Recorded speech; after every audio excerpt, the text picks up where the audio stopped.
Hey guys, before we get started, I just wanted to say I hope you're doing well today. If there's a topic you'd like us to talk about or explore in detail, whether it's something you're curious about, something for school, or even work related, feel free to send us an email. You can find the email address in the video description or in the YouTube bio. We'd love to help you learn, study, or just understand your homework or work a little better. Also, let us know in the comments where you're watching from. I always love seeing that. Wishing you the best, and I hope you enjoy the episode. Welcome to the deep dive. We're here to basically take your curiosity about the world and turn it into something more, a way to get truly well informed quickly. Today we are sinking our teeth into something incredibly familiar. I mean, it's everywhere, isn't it? From pizza night to that fancy caprese salad you had last summer. Mozzarella cheese, you see it all the time. You probably eat it, maybe even weekly. But have you ever really stopped to think about the journey it takes? How it goes from simple milk to that stretchy, creamy goodness we love. Well, that's exactly our mission today. We're going on a fascinating deep dive into the whole process of making mozzarella. We're going to unpack the science, the tradition, the artistry behind it, all the way from the farm right to your plate. Our guide here is a really fantastic source, The Craft of Mozzarella. From milk to masterpiece, it walks through everything. And this deep dive, it's designed to load you up with some surprising facts, some engaging insights. You'll definitely look at your next pizza slice a bit differently. It really is remarkable, isn't it? You look at something like mozzarella, it seems so simple. Right. But underneath, there's this incredible story, precision, transformation, a real balancing act. The journey of mozzarella it's a perfect example of that. It shows just how much complexity, how much careful control goes into creating something we often just take for granted. It's not just food, it's science and history all rolled into one. The foundation. From farm to found. Okay, so let's unpack this. Where does any great cheese really start? It's got to be the milk, right? And interestingly, right at this very first step, there's already a choice to be made. Because historically, the milk for let's say, the original mozzarella isn't what most of us are probably used to. That's exactly right. The most traditional, the most revered mozzarella, mozzarella di bufala, that comes from water buffalo milk, specifically from southern Italy. That milk, it has a different composition. It gives those classic, big, creamy balls of mozzarella. They're a really unique character. It's richer, maybe a bit sweeter. The texture is almost custardy. But as mozzarella got popular worldwide, water buffalo milk isn't exactly easy to come by everywhere. Logistics, practicality, availability became a bit of a bottleneck. Right, so the mozzarella most of us eat day to day, especially here in the US or really globally, that's mostly cow's milk, and usually pasteurized cow's milk. So what's the big why behind that shift, and how much does that initial choice, cow versus buffalo, really change the cheese we end up eating? Yeah, it's largely about scale and efficiency. Cow dairies are just everywhere compared to water buffalo.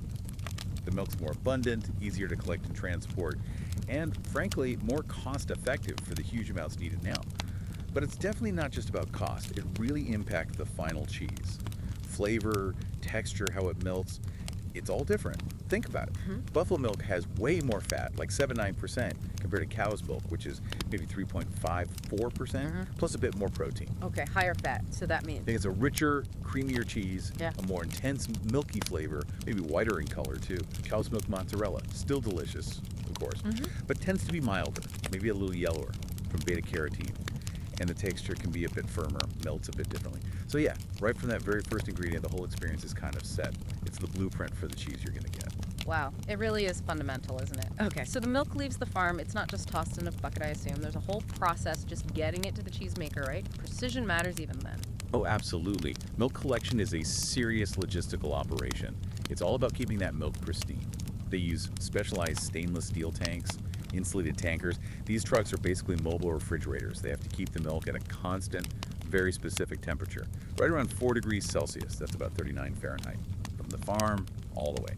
4 degrees Celsius, that sounds really strict. Is that purely to stop it going bad, or does it affect the cheese-making process itself if it warms up? It is super strict and critical. Yeah, the main thing is preventing spoilage, stopping unwanted bacteria from growing. That's crucial for safety and flavor. But it's more than that. If the temperature fluctuates too much, it can mess with the milk's enzymes, the protein structure. That could mean weaker curds later on, or maybe a grainy texture in the final cheese. Not good. So imagine the effort coordinating all those farms, keeping millions of gallons perfectly chilled. It's a huge undertaking we never really think about. Exactly. A massive, unseen effort just to get the raw material there in perfect condition. Okay, so the milk arrives perfectly chilled. What happens next? It doesn't just go straight into becoming cheese, does it? You mentioned standardization and pasteurization.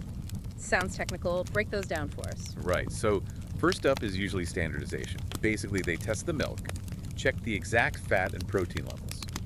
Because, you see, different mozzarella's need different ratios. Like, a fresh mozzarella for a salad is different from the low-moisture stuff you want for pizza, the kind that melts perfectly. Ah, right. One's soft and milky, the other needs to stretch and brown without getting oily. Precisely.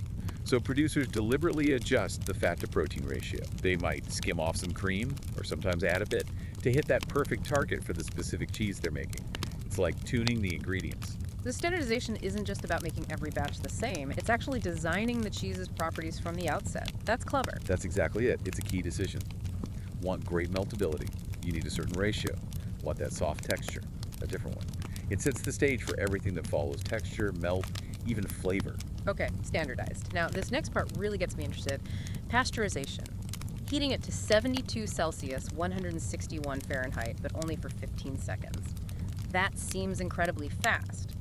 How do they kill the harmful stuff, ensure it's safe, without ruining the milk's flavor or messing up the proteins needed for cheese making?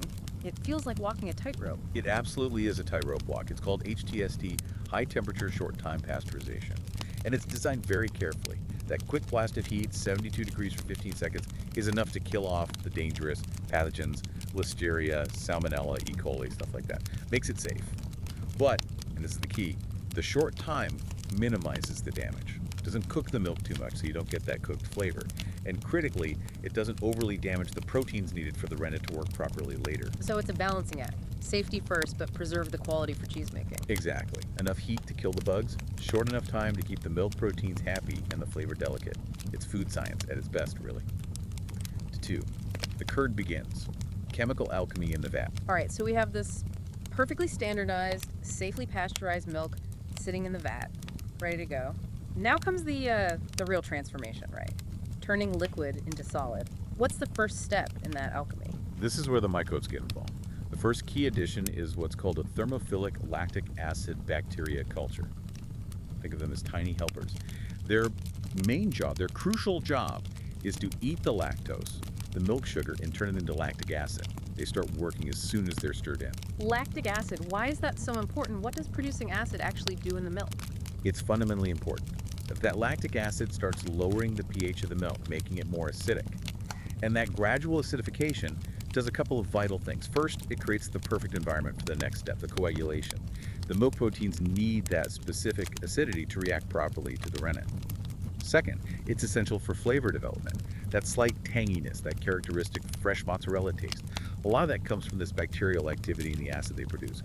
It's the biochemical starting gun for both structure and flavor. Okay, so the bacteria are busy making acid. What comes next to actually make it solidify, to get that curd forming? That would be the rennet. Rennet is an enzyme. Traditionally, it came from the stomach lining of young calves, and many artisans still use that for its specific action. But nowadays, there are excellent microbial rennets made from fungi or bacteria, and even some vegetable-based ones. So you can get vegetarian mozzarella too. They all do the same basic job.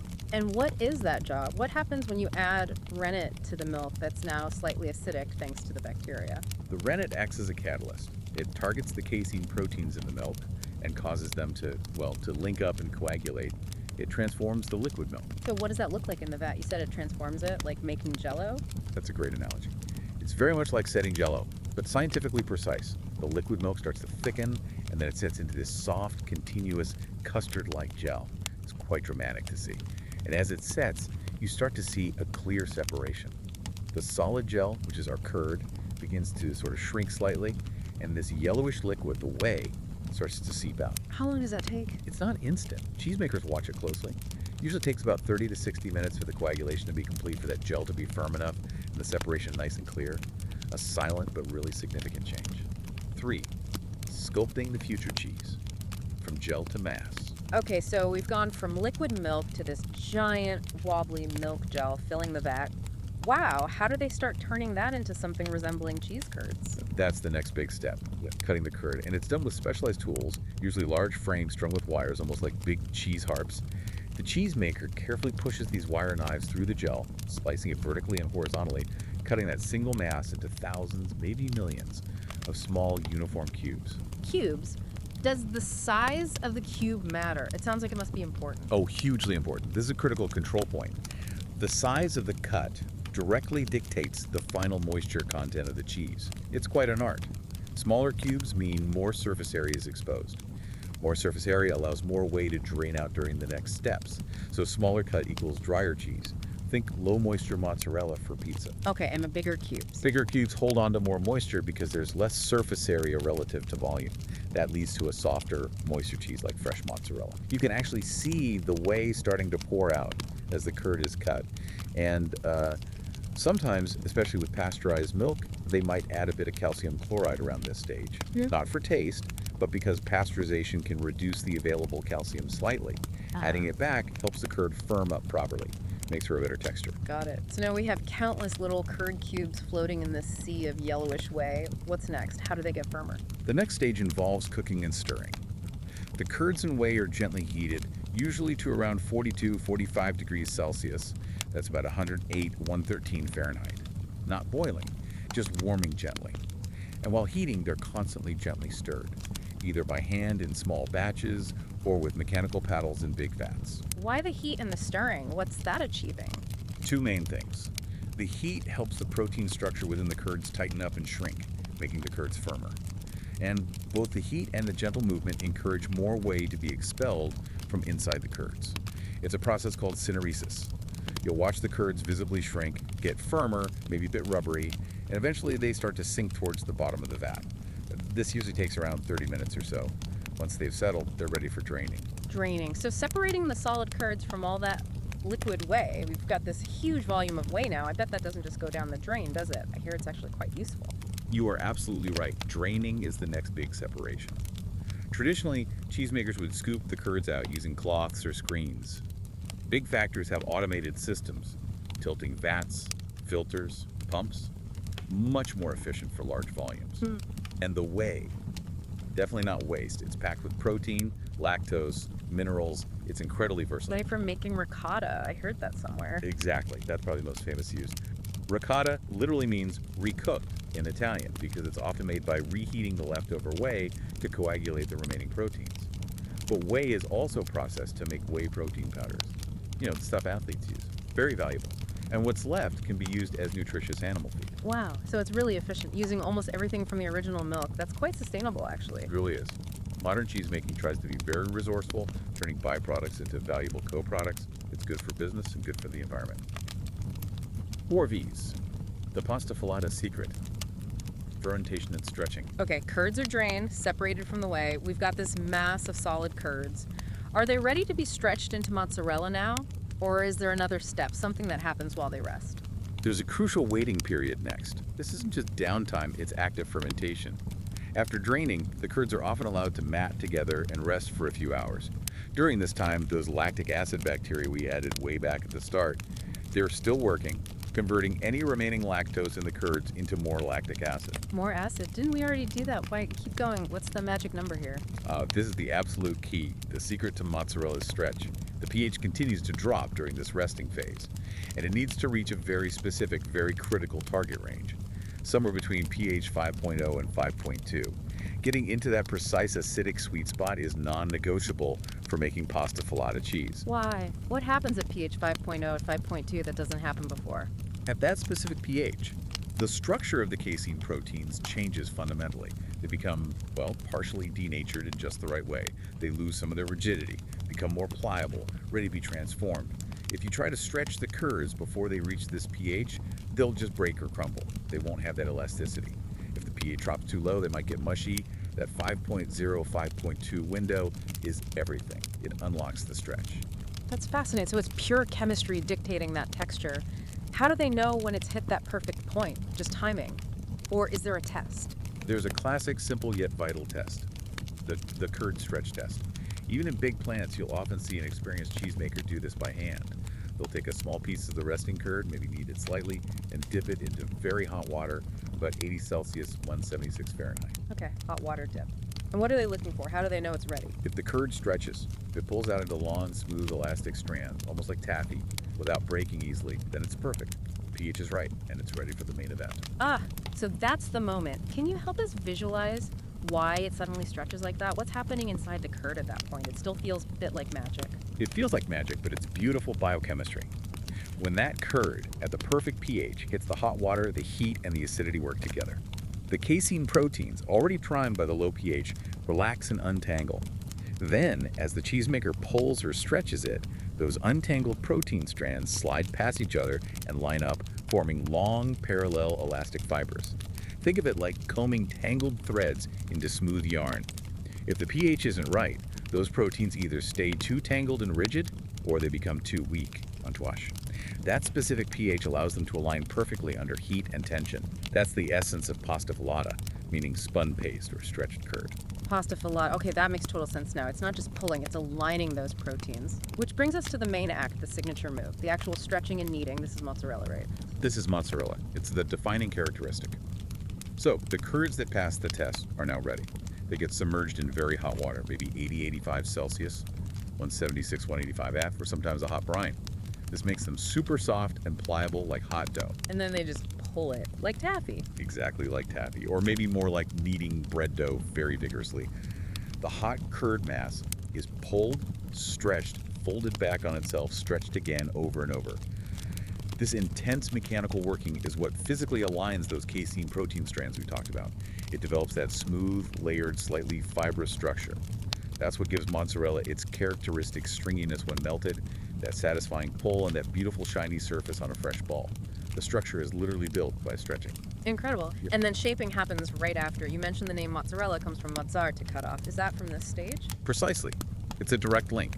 Once the mass is perfectly stretched and smooth, the cheesemaker quickly portions and shapes it. Traditionally, they'd skillfully pinch off balls from the main mass, hence mozzar, to cut off or break off. So you get the classic balls, bocconcini, avaline, etc., or logs, or sometimes they make intricate braids called treccia. Is it still done by hand? In smaller artisan dairies, absolutely. It takes real skills and heat-resistant hands.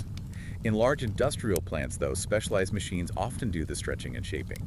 They have augers and spinners that knead the curd and cutters that portion it precisely. Ensures consistency for mass production. Both ways create mozzarella, but the hand-shaped ones often have that unique, slightly irregular charm. The grand finale. Cooling, packaging, and mozzarella's many forms. Okay, the mozzarella is stretched, shaped, looking beautiful. It's still hot though. What's the very last step before it's ready to be packaged and sent off? The final crucial step is cooling and setting. Those freshly shaped, still warm pieces of mozzarella are immediately plunged into cold water or, very commonly, a cold brine, a saltwater solution. This does several things at once. The cold shock rapidly cools the cheese, which sets its shape so it doesn't slump or deform. It also halts the bacterial activity, stopping further acid development and helping preserve it. And the brine adds salt. How important is the salt, really? Is it just for taste? Salt is super important, and not just for taste, though obviously that's key. Salt acts as a preservative by drawing out a little more moisture and making it harder for spoilage microbes to grow. It also firms up the cheese texture slightly and contributes to how it behaves when melted. So flavor, preservation, texture salt does a lot. Right. Okay, cooled, set, maybe salted. Now it's ready to be packaged. And this seems to be where we see the big split between the different types of mozzarella we buy, right? The packaging really tells a story. It absolutely does. This is where the paths diverges clearly, leading to the two main types you find. First, you have fresh mozzarella. This is usually packed in liquid, either brine or whey, inside a tub or a sealed plastic bag. It has a high moisture content, giving it that soft, delicate texture. Because of the moisture, its shelf life is pretty short, maybe 7-10 days typically. And that's the one for caprese salads, maybe on a Neapolitan pizza right out of the oven. Exactly. Its creaminess and fresh, milky flavor are the stars. The high moisture works well in those applications. Then you have low moisture mozzarella. This type has gone through extra draining, maybe a tiny bit of aging, to deliberately reduce the water content significantly. It's firmer, drier, often sold as blocks, shredded or sticks, usually vacuum sealed. And because it has less water, it melts much better for things like American-style pizza or lasagna. You You get that great stretch and browning without it getting watery. And the shelf life is much longer. Much longer, yes. Weeks, even months, if it's vacuum sealed and kept refrigerated, because there's less moisture for bacteria to thrive in. So the difference isn't just the shape, it's fundamentally about the moisture content decided during production, which dictates how it performs and how it's packaged. That clears up a lot. Exactly. Understanding that moisture difference explains almost everything about why they look, feel, taste, and melt so differently, engineered for purpose. Before these packages hit the shelves, though, there must be quality checks, right? Ensuring safety and consistency. Oh, absolutely. Quality control is rigorous. Producers test batches for harmful bacteria, verify the pH is correct, check the moisture content accurately, and perform sensory tests, texture, stretch, flavor to make sure it meets specifications. They have to comply with food safety standards like FDA or USDA rules here in the States. And for certain types, like the Italian ones, there are specific regional certifications. Like the DOP mentioned for buffalo mozzarella. Precisely. Mozzarella di Bufala Campana DOP protected designation of origin. That's a legal guarantee. It means it's made in a specific region of Italy, using only local buffalo milk, following strict traditional methods. It protects the heritage and assures quality. These checks are all vital for safety, for consistency, and for upholding the reputation and authenticity of the cheese, whether it's a local brand or a protected Italian classic. 6. Beyond the basics. Mozzarella's global impact and fun facts. We've really covered the whole journey, farm to finished cheese. It's amazing. But let's zoom out a bit. We know fresh versus low moisture. Are there other common variations we should know about? Definitely. Beyond the moisture levels, you see variations in shape and sometimes processing. We mentioned the fresh shapes. Bocconcini, bite-sized. Ovalline, egg-sized. Sealy jeans, cherry-sized. Same basic fresh mozzarella, just different portioning. What about smoked mozzarella? That has a totally different vibe. Yes. Smoked mozzarella, often called scamorza in Italian, although scamorza can be unsmoked too. This is usually cow's milk mozzarella that's been hung and smoked, often over wood chips. It gives it a firmer, sometimes slightly drier, chewier texture, and that distinct smoky flavor. It's great in sandwiches, on pizza for different taste, or even grilled. It has a medium moisture level and lasts a bit longer than fresh.